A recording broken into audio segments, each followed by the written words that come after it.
you have been very involved in tackling this problem of pipeline vandalism and illegal oil refining, and yourself have certain scars to show for that effort that you've put in. Now, one major question we'd like to know is why people still are engaging in this activity.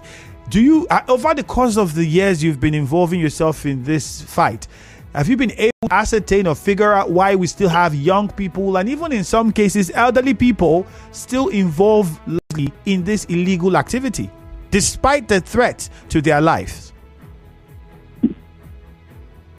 Yes, my brother, honestly, I have cleared some of those things in some of my interviews, but I think I want to really inform you that illegal oil bunkering to some areas and to some people is like a legalized job to do. In fact, environment approve it without minding the consequences. As I speak to you, some of the communities and environment and the close to this pipeline, they see it as a community business. You will see a community leaders calling you for a meeting and begging you to allow them to survive. That this is the only where the community gets. So are you saying that community leaders have called you in the course of your work to plead with you to allow them, perpetrate this act? If they have, which communities did that happen, or which local government? See, there are some things that is made to be talk outside the radio competition. But the truth of the matter is that it is not one, it's not two, it's not three. It happens severally in some of these communities where this illegal oil bunkering persists all the time. And let me inform you why this whole thing may not stop the way we're expecting.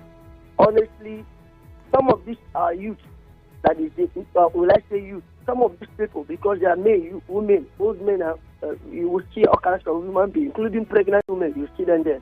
Now, some of them have taken up to themselves that without this vandalization, without this local oil bunkering listing, they cannot survive from any other stuff. The reason is this: they make more money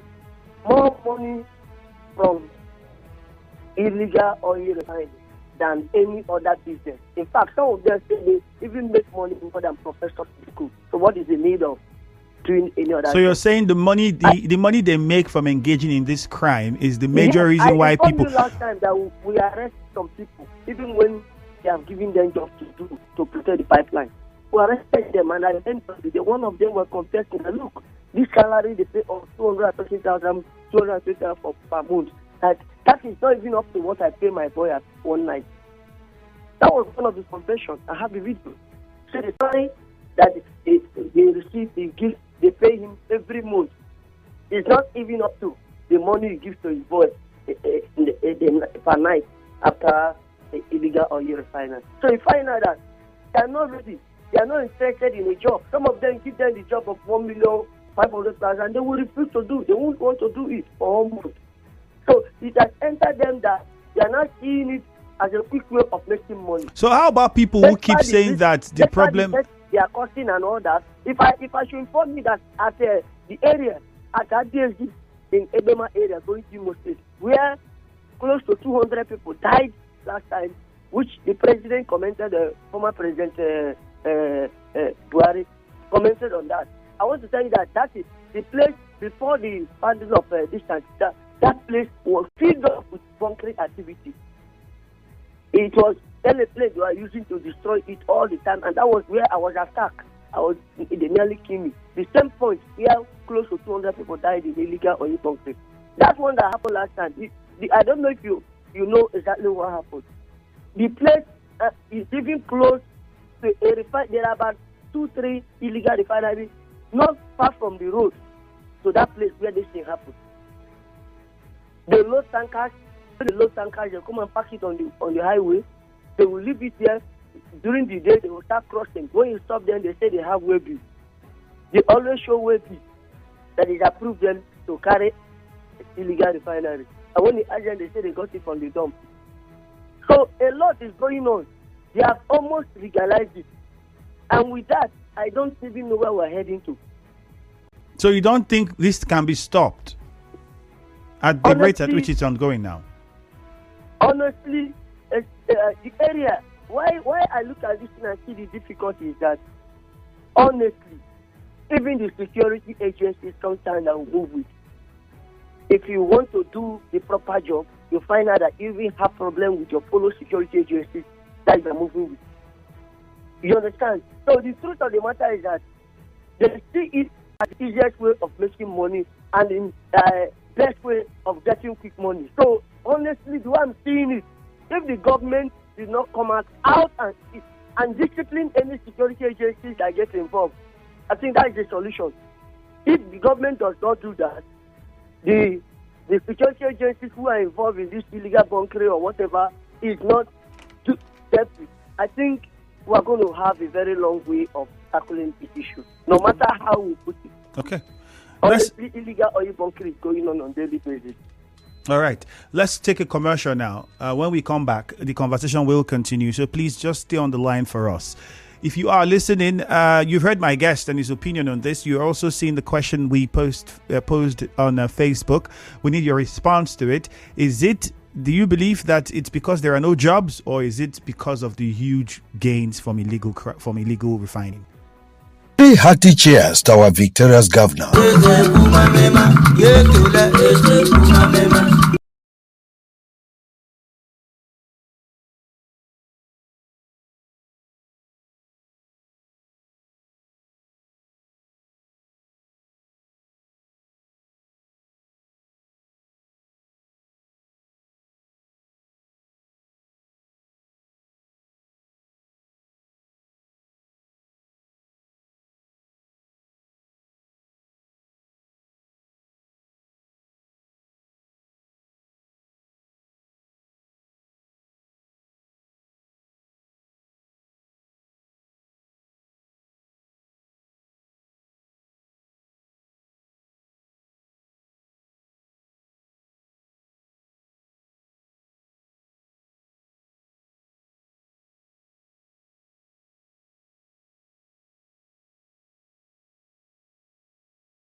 forget, I beg to differ debates. Send those entries, keep them coming in. If you haven't taken the opportunity, please do that. If you're between the ages of 12 to 18, now is the perfect time for you to do that. Record a video of yourself stating your name and your age on the topic why peace is important for the progress and development of a nation.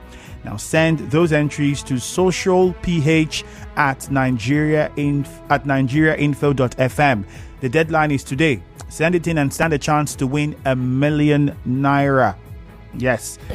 Don't forget, I Beg to Differ 2023 is powered by Odibola Properties. Like I said in the course of the conversation, I will continue to mention this for as many who haven't heard to take the opportunity and start recording those videos and sending those entries. My guest this morning is the National Coordinator of the Civilian JTF, Nwachukwu Adah, is with me via telephone, and we are looking at the activities of pipeline vandalism and illegal oil refining. This is coming following the recent incident in Iba, which is not the first. It has happened before, and I think he also had mentioned and alluded to what I was stating during the introduction, where several people lost their lives with the boundary at Imo State, where people involved in this activity. But we still see a lot of people venturing into this business. Now, the question is whether people are going in there because there is no job, or is it the idea that they have that they can make huge profits from committing that form of crime? What really is the problem? On Facebook here, Prince Will Roland said, currently there are no jobs anywhere in the country. Politicians have bought over everything. I don't know how. I'm working here. The politicians did not buy this place, so I guess I have to say that. Another message from Chile Edwin says there are no other words that can substitute crime and criminality, because even an armed robber will give you the same excuse after having built upstairs with exploits from armed robbery. Though, see, things didn't start today, because armed robbers continued in their acts even when they are being publicly executed during the days of the military. So it's still going to continue. Justice Elendu Samuel says, good morning. First and foremost, there are no jobs in the country and the cost of living is very high. Most of the villages where this oil and gas are being tapped from, the federal government they don't have lights, no good water to drink.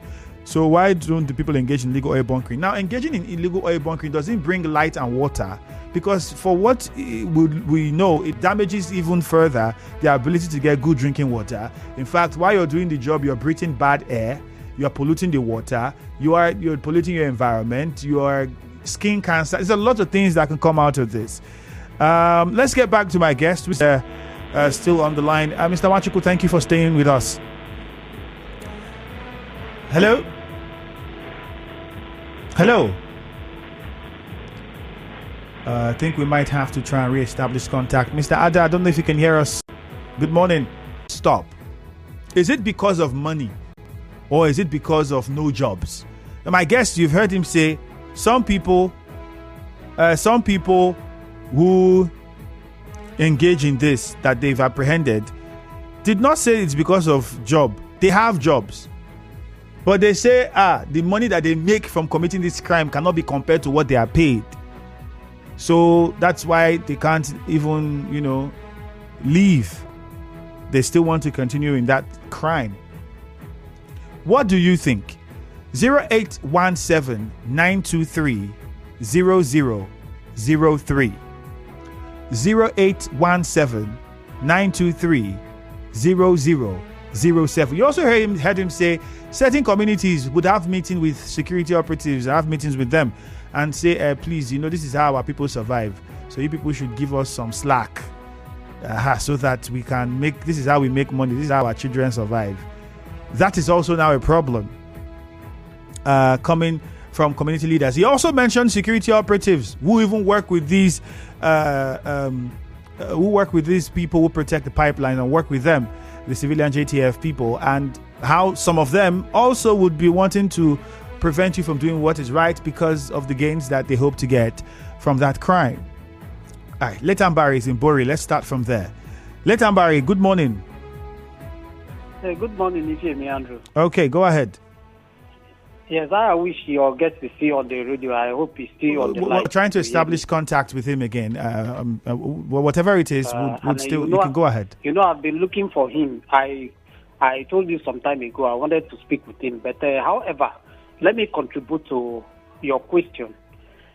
For me, I still see that it is lack of employment that has caused them to mingle into this. If you hear me, if I didn't have something to do, I think I will look for any other source that will sustain me. And in getting to that source that will sustain me, I discovered that, yes, something is coming out. It will be difficult for me to go out. It is not only in illegal bunkering. It is also in stealing and kidnapping. When you go into kidnapping, maybe when you don't have a job, you are looking for something to sustain. And you discover that, money comes, there is money in this thing. No? It will be difficult for you to go out because you see the large amount of money that is involved. Maybe you happen to tell somebody to send you 100 million and you succeed in getting it. But later, Barry, is it not possible that these same people? Is it not possible that these same people might have gotten a job that pays 20,000 but refused to take it because they wanted the one that will pay 200,000? If you mean, the reason why they will not want to compromise with that one of 20,000 is that when they were opportune to have that one, they didn't have. And now they have got Later, Barry, not understanding the point. I'm saying, later, Barry, no, this is it. Before they went into something illegal, I'm sure they must have had some things that were bringing money for them. But then, the complaint would be the money is too small. I need I need more. Definitely their friends are making it. They are buying cars, building houses, carrying big girlfriends and all that. That will maybe influence them to say, okay, that 20,000 can no more fix for my daily needs. I need to join these people. Yes, because so at that point, can you still say that lack of job is the problem?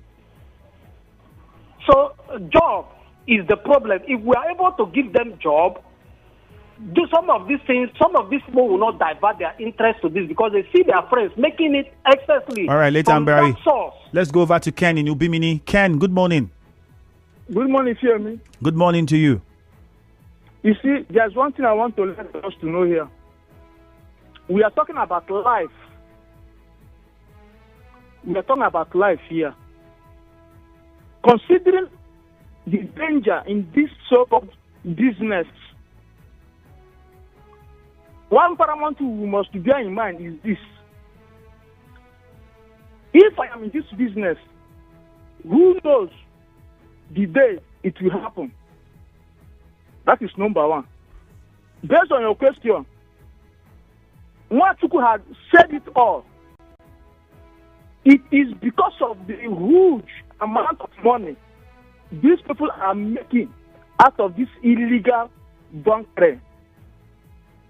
Otherwise, everybody knows that man must die. But not the one that you know or the one that you have seen with your crocodile. Who has ever seen where a fire is burning and then rushed into the fire that he want to die? So greediness, impatience, and all immoral acts of the individuals is the cause of their death. So Nwachukwu, who is into the system, fighting this vandalization, is telling you what he is seeing. Like okay, Ken, let's go to Cookie Gam. In your studio here, he told you that he was attacked. That some soldiers and other security personnel are even attacking him and his boys. Just imagine the likeness. Let's go to Cookie Gam in Rubalumeni now. Thank you, Cookie Gam. Quickly, good morning to you. Andrew, good morning. Yes, so good morning. Go ahead. Andrew, do you know how much to start a cooking pot of this old fire? One cooking pot, one camp. Probably between 5 to 7, 8 million naira. With a boy look for job, will it have money to go up to 8 million naira? Andrew, this thing, some people used to make money, big money in River State here. So let's say it's not because of there's no job. True, there's no job. We're not saying there's no job. But the main principle of the owner of that pot spend between 5 to 7, 8 million to establish one cooking pot. Then that man is a millionaire. For him to establish a business of 8 million, he's a millionaire. Those boys are just victims that are looking for jobs to make ends meet. So for me as a person, let them go after the main person. Those boys may be handicapped. But if you give them 2 peanuts, so establish a cooking pot between 5 to 7 to 10 million now. So those are big guys that don't do that business. They drive All right. of cars, big houses in Port Harcourt and live. So those people look at them to become a way to make ends meet. So that is why those guys All right, are Cookie Gam. into this problem. Thank you very much. Let's go back to my guest now, Mr. Adah. I'm sure you heard some of the callers, especially Cookie Gam now, which brings me to my next question: the method or approach of tackling this problem. What approach do you think is best? Because this caller is saying the people that set up these illegal refineries and camp, it costs a lot of money. In fact, a message here on WhatsApp from JJ was alluding to the same thing. It says, do you know how much is spent to establish these local refineries? It has nothing to do with job, because such money can be used to even create jobs for other people. People just want to make it quick. How do we go about this problem from the source, which would be the people who build these refineries? Is that a suggestion or a way you think this can be handled?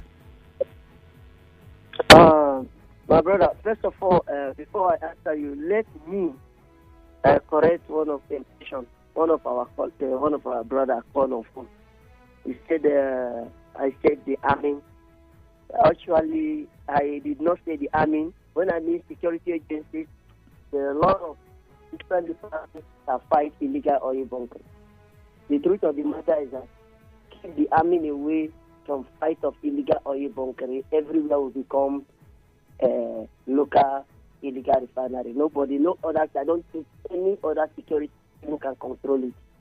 You know what they fear most and what every of these bunkers fear is Nigerian army. Whenever they see that uniform, they find it, they run to their ear. I'm not saying there is no corrupt one or have not encountered any of this stuff. But if you say the army, it's as if you are generalizing that the Nigerian army is working with illegal bunkers. I did not say the army. I just want to correct that impression. When I mean security agencies, there are a lot of them as part of that were working together. We only don't work with army or civil defense. So you're only referring to the individuals that some of the individuals. So when you say Nigerian army, no. The All right. army, there's no way to keep the army away. You only keep the army away from fighting of illegal bunkering. That means the illegal bunkering will take over the whole nation. Thank you. Okay. In the area, where is that your question again, please? On the Rumosi here, East West Road. Huh? Obiakpo Rumosi. No, I said, where is that your last question? Okay, the question, I thought you wanted to know the local government the station was. I thought maybe you wanted to tell us that there are people doing oil bunkering here. That's why I had to state. So maybe you tell us. Okay, I'm asking you the best approach you think to tackle this problem. Yes. Some people are saying it costs a lot of money to establish the refineries, so it cannot be jobs. My brother, one, we all are clamoring to have a better country, and we all are complaining that yes, the country is a shambles. And we all know from the internet, from the media, we know that Nigeria as a country is in huge debt. Whether we like it or not, the debt of this country, we all have to pay it. Now, we have a new government on ground. I think all we can do is to join us together and see how we can support our leaders to get a better Nigeria that we are clamoring for. And the only way, the major way we get the resources is from oil production. So if we get our major resources from oil production, that means we all, as youth that want a future for this country, must join hands together to see how possible we can protect the pipeline. How do we do that? We must protect both the youth, the CDC, and others must join hands to protect the country. But if on other ways, half of the youth refuse and choose illegal bunkering as the only way, I want to say that let the federal government, the state government, even the local government, let that be a law. Especially let them speak to the judges. The magistrate judges can handle these matters whenever they are arrested. Any of them arrested, let them have a certain number of months or years that the person must be referred to as in awaiting trial. If this thing is put in place, honestly, the security agencies arresting any of them. If you find out why some of these security agencies compromise, I have also discovered that whenever you arrest bunkers, before you know 1 or 2 days they are released. Anytime you arrest them, hand over, they say it's not available. Before you know, you are released. And these are the problems. These people, you arrest them with evidences and hand over to security agencies. And before you know, they will be the one even calling you. You made us pay 1 million. You made us pay 2 million. You know, and they begin, when they see all these things happen, you see they prepare to collect or do compromise. So if there's any way where anybody caught doing illegal oil bunkering can be locked up for some time without releasing the person or bailing the person, I think this thing will stop with immediate. In fact, before you know, this illegal bunkering will not exist again. We'll have zero tolerance on that. That is the only way.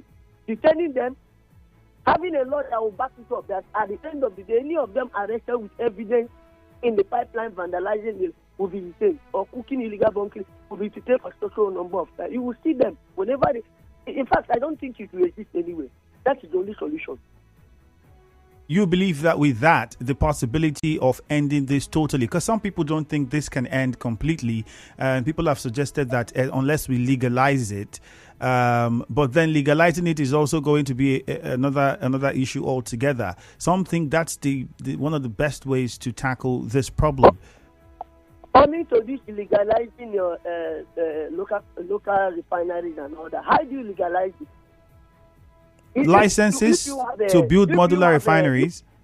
No. If you have a modern refinery, maybe gather some people that maybe know how to refine locally and say, okay, let us form on this. But my brother, at the end of the day, it's just like the same way giving Tompolo this contract.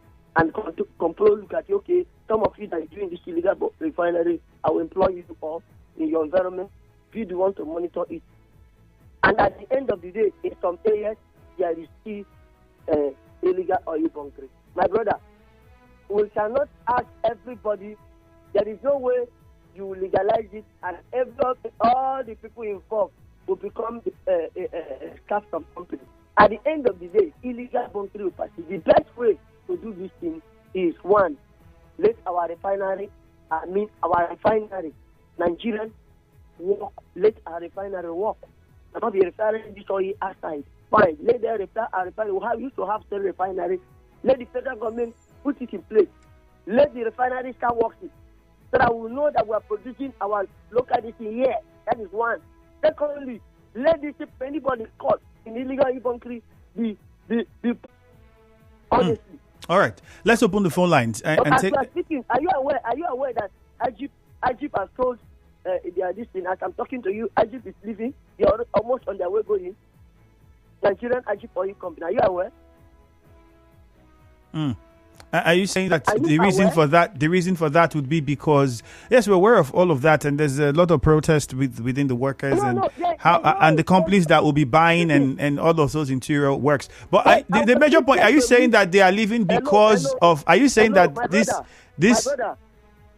My brother. Yes. Can you hear me? Go ahead. I was privileged to have one meeting in Abuja with all who is who in the company, Nigeria Energy Company, both from the government, federal government, and other. We had a meeting about up to 40-something of us. I represented the Trader Nigeria Limited.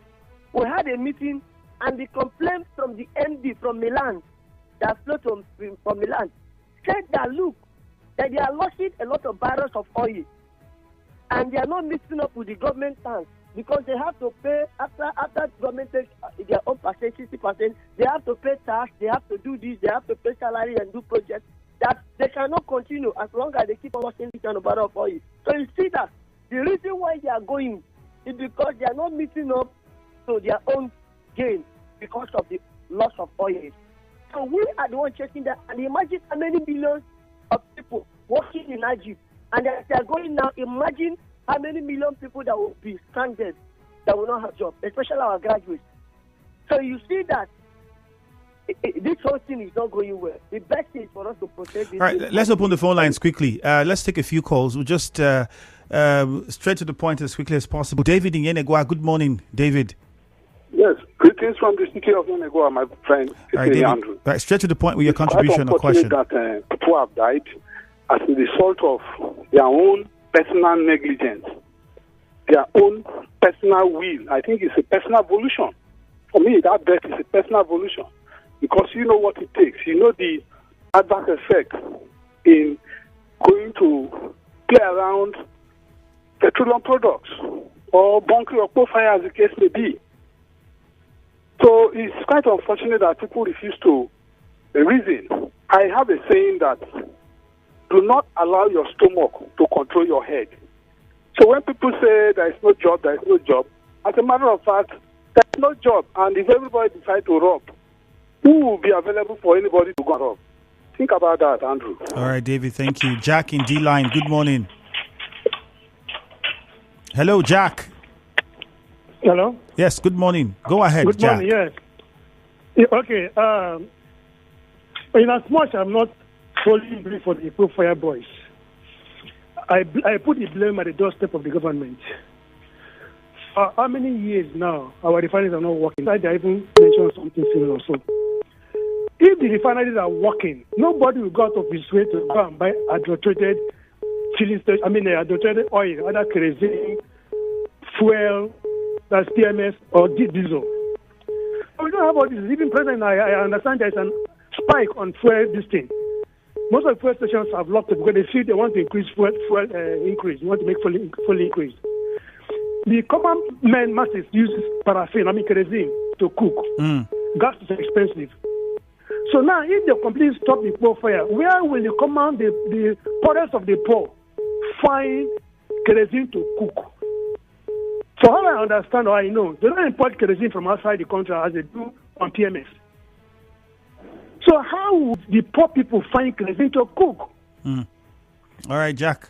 So please, the government should do the needful, put the finances in order, or give these boys the normal license.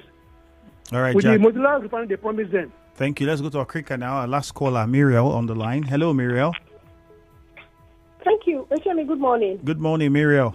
Your Christian woman on the line. Okay. You can hear me. I wouldn't say it's lack of jobs or because of the money. Yeah, because of the money, we can say that. But I think what is really pushing Nigerians and rivers people to commit crime, to do evil is, if I perish mentality. Whether I die or I live, I will do it. They will do it, die. In fact, they want to die trying, doing it just to survive, just to live, And it's a very wrong place for the government to push the people to. If they no longer care for their lives when they commit crime, it's a very dangerous place. The government has pushed the people to the point that whatever they don't even care. Even if somebody dies beside them, they are moving on just to commit this crime. And I think because there are no consequences, these things are going on. They will not tell me that the owners of those doors, those places died alongside those persons. If our community counted more than 100 persons that died, another one has happened and it's still counted. Community leaders cannot tell us that they don't know the heads of these dogs and there are no consequences. Nobody is being called. Tomorrow they will say they will rise up and they will ensure that people are not doing it again. Yes, it will still continue. And those that own these dogs have a lot of money that they can set up another one immediately. Look, I agree with your guest. If the government cannot control the people, at least they can control their officials, their security officers. They know the set of officers they sent to that area. So if they cannot call their officers, what is happening? This we sent to this area, and this is what is happening. Consequences, punishment for security officers. All right, Muriel. Thank you very much. We have a commercial coming on now, Muriel. Let's go for this commercial. Thank you very much. When we come back, we'll take some of your messages. Stay tuned. You are tuned in to Nigeria Info. We'll be right back after this. Oh, yes.